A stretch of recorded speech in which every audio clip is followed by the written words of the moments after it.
So that's what we have to talk about when it comes to defense. But before we finish that, I do want to give shout out to Orange Yeti. Even though he did get 3-starred in the very end, it took the other clan's #1 player to get 3 stars on him, and he was able to absorb 3 attacks. If you can get another clan to attack you 3 times before they get 3 stars, or better yet, before they get even 2 stars, then that means that your defense is fantastic. So let's actually go ahead and look at Orange Yeti's base real quick. And let's talk about what makes this base so good. The first thing is that um, he has either collectors or barracks or high hit point objects surrounding his defenses. His defenses aren't outside his walls, and so as they are trying to destroy the in fact, as they're trying to destroy the collectors, he's picking them off one by one. And so let's go ahead and actually, I wasn't planning on this, but let's go back to war events, and let's take a look at this attack by Jarv0486, and you'll see what I mean.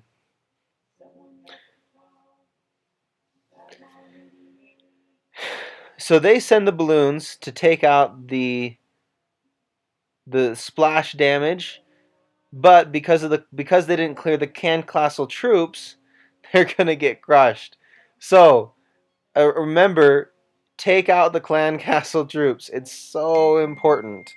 Now that he's taken out the clan castle troops, he's down to a lot fewer troops, and instead of the troops going for um, the inside part of his base, those troops are going to go for everything around, which means he can have his defenses picking off their troops one by one.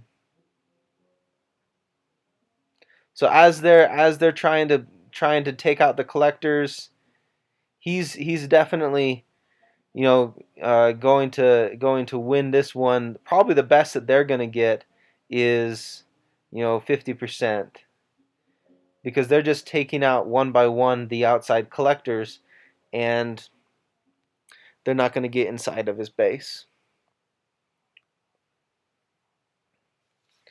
So there they go around, and that's the last of the archers on the outside, and then the archers can turn to those 3 on the inside, and he's going to try to get the 2nd star with getting his town hall, but he's just going to run out of time. That single archer doesn't have enough firepower. So we're not going to wait. We're just going to go. We know that he only got 1 star, and we know that that was a great base design for Orange Yeti. So good job. Keep getting better. Okay, so I want to move on to things that we can learn from the other clan. So the first thing I mentioned before, how their big hoss decided he was going to attack Orange Yeti and get 3 stars on Orange Yeti. Now, that was a really, really bad decision. He obviously has high-level troops, and because he decided to get 1 star on Orange Yeti, he passed up the possibility of getting 2 or 3 stars somewhere else, and his team could have tied us or even beaten us if he would have tried to attack up higher, either myself or Chief. But he decided not to, and that was a poor mistake. If we look at all of their attacks in war events, or in their clan, we notice that they're attacking down a lot. So Big Hoss, he attacked Blades and he attacked Orange Yeti. So he went down to our #4 to attack Blades, and then he went down to our #10. So really just not very good attacking. We see their #4 attacked me at #9, so also not very good. He went down to attack Jack too. So just really not very good design, really not good planning on their part when they decided who to attack. Also, participation matters. one of the reasons why we won is because we only had 2 missed attacks from everybody. They had about 7 missed attacks, and that's just gonna crush you when you're trying to get stars. So participation is super important, and we do a pretty good job of that. And another thing is ranking in the clan is not as important. I mean, you look at their leader; he got 4 stars. Not bad.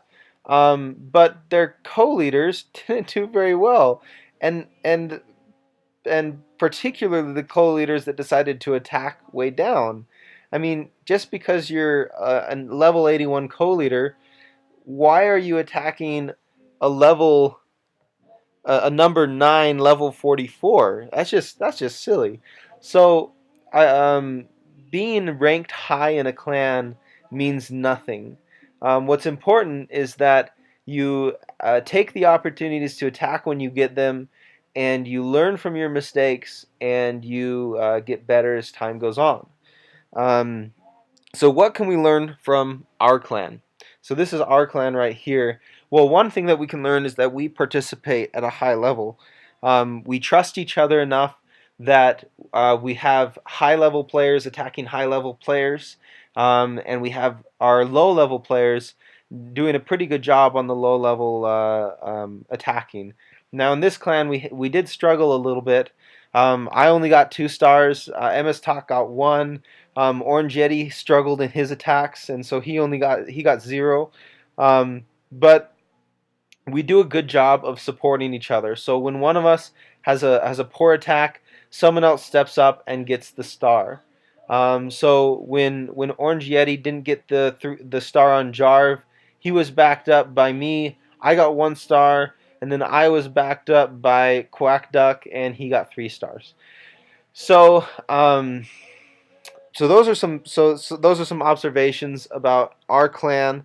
Um, I don't like being negative when it comes to clan war. I think this should be super fun, but I think we can all learn from our mistakes.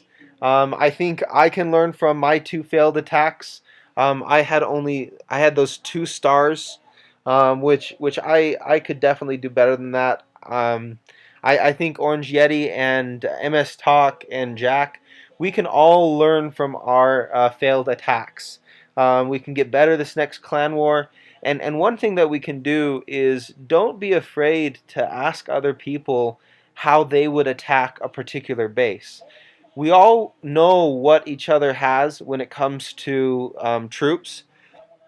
If we go to our home base and we go to a profile, so let's say I pick Jack. If I click on his profile, I can see exactly what troops he has available and what level those troops are. And so if he asks me, well, how would you attack with my troops this particular base? Well, then I can suggest a strategy that he can practice when he's in multiplayer mode, and then he can use it in clan wars to have a really high quality attack. And the same thing with the higher levels. We had an unfortunate attack by Chief where he got into a little bit of a trap at the top, and so we could go into Chief's profile, and we can see that he has some pretty amazing troops. He has some pretty awesome troops, and so we can look through his troops and we can suggest, okay, here's what you could do to attack this player better. Here's what you could do to attack this player better. If he has a particular base he's looking at, well, here are suggestions of how you could attack that base. So, especially dark level troops, man, awesome troops. Anyway, so I just want to congratulate everyone again on a great war. It's really nice to be in a relaxed clan where we kick it every weekend and do a good job on wars. So let's keep the momentum going. Let's not be afraid to ask each other for support and for help. And go 12, go Hawks, and we'll see you next week.